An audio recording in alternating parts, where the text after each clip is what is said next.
Hey guys, Tyler here.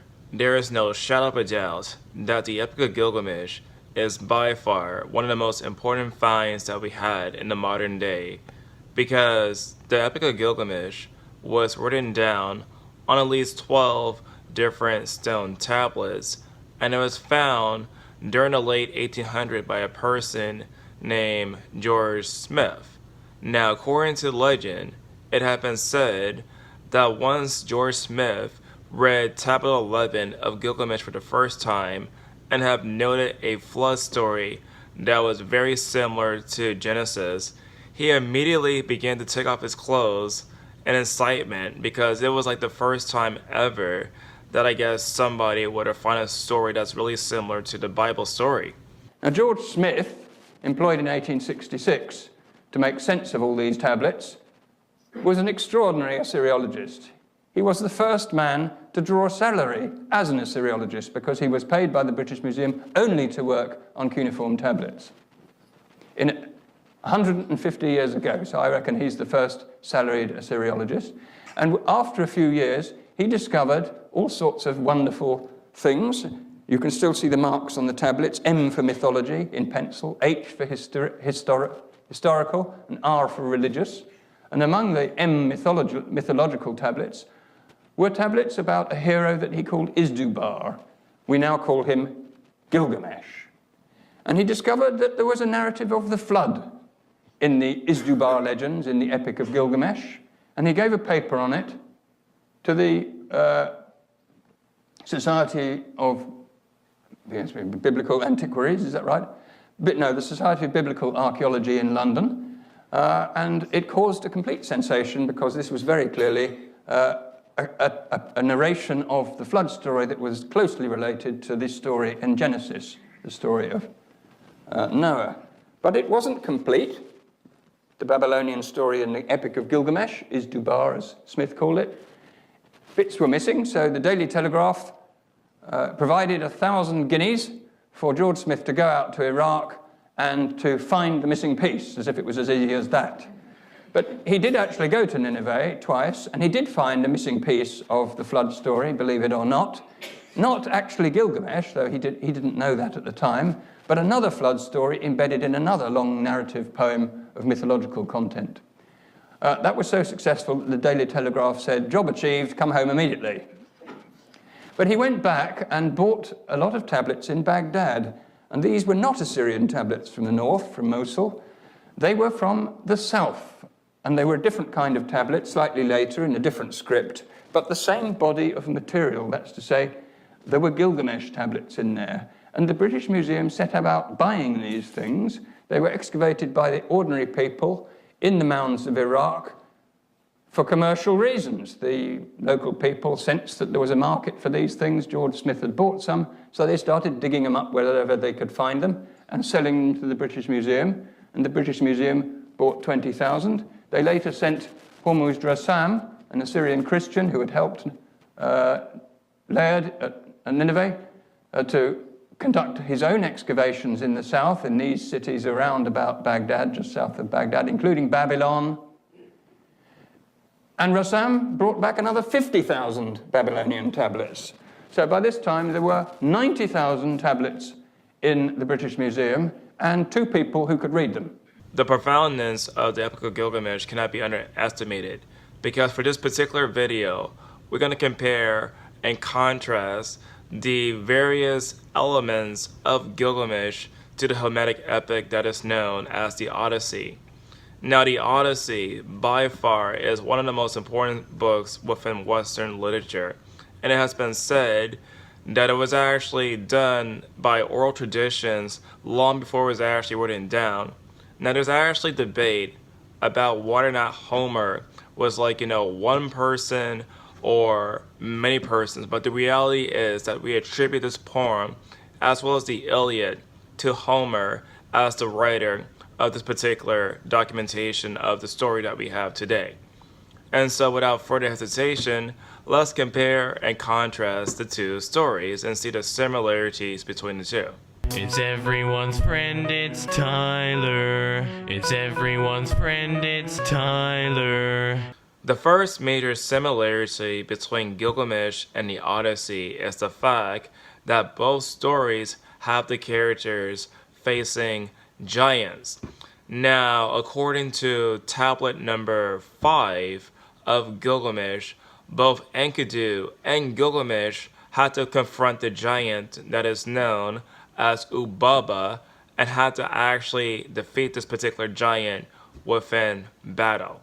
Then did Gilgamesh and Enkidu draw forth their weapons. They unsheathed their mighty swords from the scabbards, and whet their great axes upon the whetstones. And then did they stride forward to confront Humbaba the Fierce. Whereupon did Humbaba the Fierce emerge from his stronghold of cedar, and Gilgamesh and Enkidu lifted up their eyes, and beheld Humbaba the Fierce. His countenance was fearsome and terrible to behold. Humbaba made ready to speak unto Gilgamesh, and uttered these words: "You are a fool, Gilgamesh, to take counsel from this rude and brutish creature who accompanies you. Why do you venture hither unto my presence? Come, Enkidu, you spawn of a fish, who knows of no father. Come, Enkidu, you brood of a tortoise, who suckled of no mother's milk. When you were but a youngling, I did observe you, and went near you not. Had I killed you then and eaten you, would you have filled my belly? Now in perfidy do you bring Gilgamesh to stand before me." According to book number 9 of the Odyssey, it was prophesied that Odysseus and his crew members were going to defeat the Cyclops. And basically the way that they would actually defeat the Cyclops was that they actually blinded the Cyclops. Now, before they actually get the chance to blind the Cyclops, what occurred was that more or less the crew members had some bloody problems, you can say. But from his pitiless heart he made no answer, but sprang up and laid his hands upon my comrades. 2 of them together he seized, and dashed to the earth like puppies, and their brains flowed forth upon the ground and wetted the earth. Then he cut them limb from limb, and made ready his supper, and ate them like a mountain-nurtured lion, leaving nothing. The second major influence between Gilgamesh and the Odyssey is the fact that they both feature characters that can turn other things into animals. Let's take, for example, for the case of Ishtar. Now, Ishtar is actually known as the goddess of fertility, and she makes an appearance in Tablet 6 of Gilgamesh, and it is said that she actually has the ability to turn humans and other kind of animals into different objects. "The shepherd of the flock did you love. He baked for you bread each day, and each day would he slaughter a kid for you. But you smote him and transformed him into a wolf, and now his own herd boys harry him away from the flock." Similarly, for the case of the Odyssey, the crew members of Odysseus found a woman witch, and she had the capability of turning them into animals too. Now, when she had given them the potion, and they had drunk it off, she immediately struck them with her wand, and penned them in the pigsties. When it comes down to the issue of immortality, there is no denying that both stories had that particular theme. For the case of Gilgamesh, what happened according to Tablet 11 of the said story was that it was said that Gilgamesh wanted to get the plant of immortality, that way he can actually be an immortal. And it came to pass that Gilgamesh and Urshanabi embarked into their vessel. They boarded the boat and launched it upon the billows. Whereupon the wife of Utanapishtim, the distant one, said unto her husband, "Came Gilgamesh hither weary and heartsick. What will you now bestow upon him, that he may take with him unto his homeland?" At this Gilgamesh did employ his pole to thrust the boat close unto the shore. And Utanapishtim said unto Gilgamesh, "Hither did you come, O Gilgamesh, weary and heartsick. What should I now bestow upon you, that you may take with you unto your homeland? I shall reveal unto you, O Gilgamesh, a secret. It is a hidden mystery of the gods. There be a plant very much like a thorn bush, which grows deep under the ocean. Like a rose, this plant has sharp thorns which will prick you. Yet if your hand can procure this plant, you shall surely attain life everlasting. According to book number 5 and book number 6 of the Odyssey, there was like a massive, humongous storm that was occurring on the sea, and it was actually started directly by Poseidon. And shortly enough, Odysseus decided to escape the ship and go onto an island. Now, when Odysseus woke up and basically was on the island, he found himself in the company of very welcoming natives there, and they basically treat him as royalty when he was on the island. After that, what occurred was that he actually had a chance for immortality, but sure enough, he did not necessarily get that chance to have it. Then wide-armed Arete was the first to speak, for she recognized his mantle and tunic as soon as she saw the beautiful clothes which she herself had made with the help of her handmaids. And she spoke, and addressed him with winged words. Stranger, this question will I myself ask you first. Who are you among men, and from where? Who gave you these clothes? Did you not say that you came here wandering over the sea? Then resourceful Odysseus answered her, and said, Hard it would be, my queen, to tell to the end of the tale of my woes, since the heavenly gods have given me many. But this will I tell you, of which you ask and inquire. There is an island, Ogygia, which lies far off in the sea. There dwells the fair-tressed daughter of Atlas, guileful Calypso, a dread goddess, and no one either of gods or mortals has anything to do with her.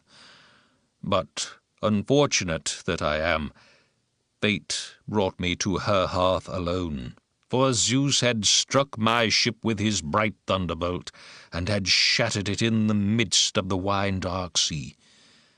There all the rest of my trusty comrades perished, but I clasped in my arms the keel of my curved ship, and was borne drifting for 9 days, and on the 10th black night the gods brought me to the island, Ogygia, where the fair-tressed Calypso dwells, a dread goddess. She took me to her home with kindly welcome, and gave me food, and said she would make me immortal and ageless all my days.